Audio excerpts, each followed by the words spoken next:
The idea for Abyssworld sprang from some big drawings I'd been doing at art school, which is 40 years ago now.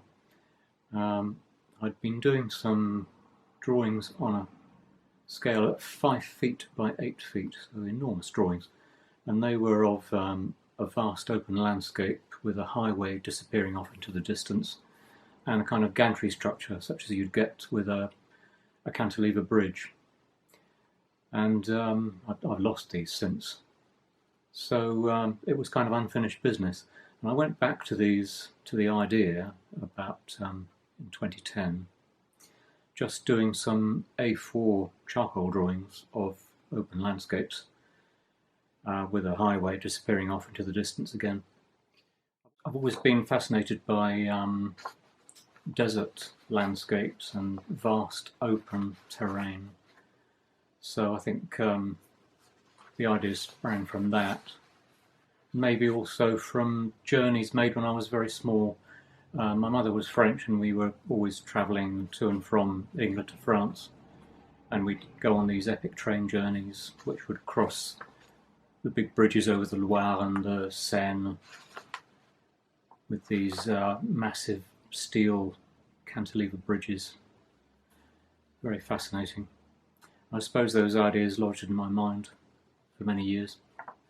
So I started re-exploring the idea in 2010, just with some very small charcoal drawings about A4 size.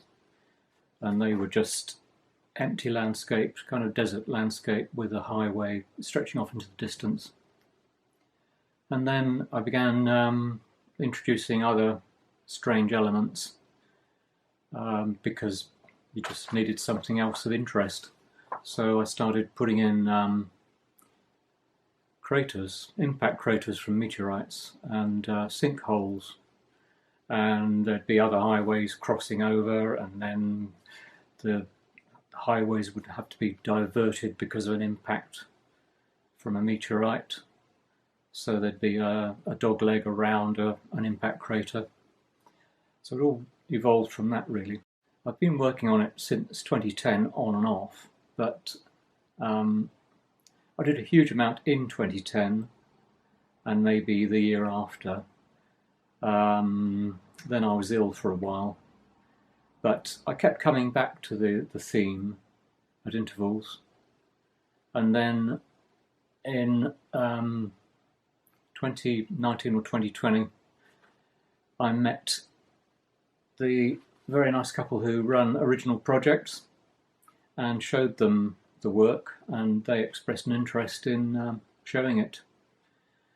So then we got to the stage where PRIMEYARC was developed, and I was offered the space to show the work there, which was a tremendous honour and a wonderful opportunity.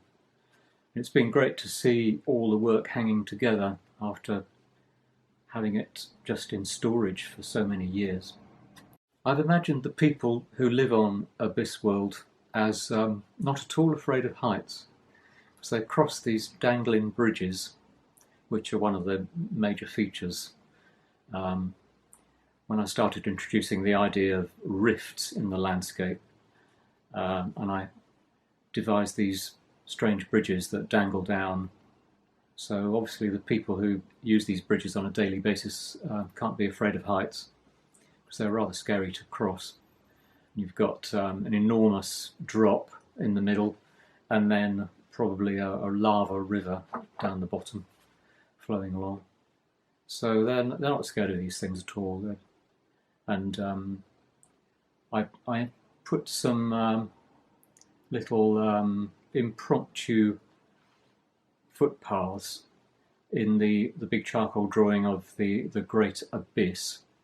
There's a sort of parking area, and there are little paths that lead to the edge where people just can't help themselves. They've got to go and have a look and peer over the edge and see what's down there, which is a natural reaction in everybody, really. So I started writing a story loosely based on the Abyssworld series this year during lockdown. I'd shown a number of the watercolours and drawings to a group that I belong to in Great Yarmouth, and they were quite enthusiastic, which was nice. And more than one of them said, "Oh, Andrew, you should write a story. It needs a story based on it." So I began thinking about that and writing down a few things, a few notes, and it evolved from that. And finally we have a novel copy here, which is quite nice. It's 50,000 words now. It's kind of loosely based on the pictures, in that the action eventually you realise it's happening on Earth rather than another planet, where Abyssworld is really another planet. But I think it's quite a fun story. I hope people will enjoy it.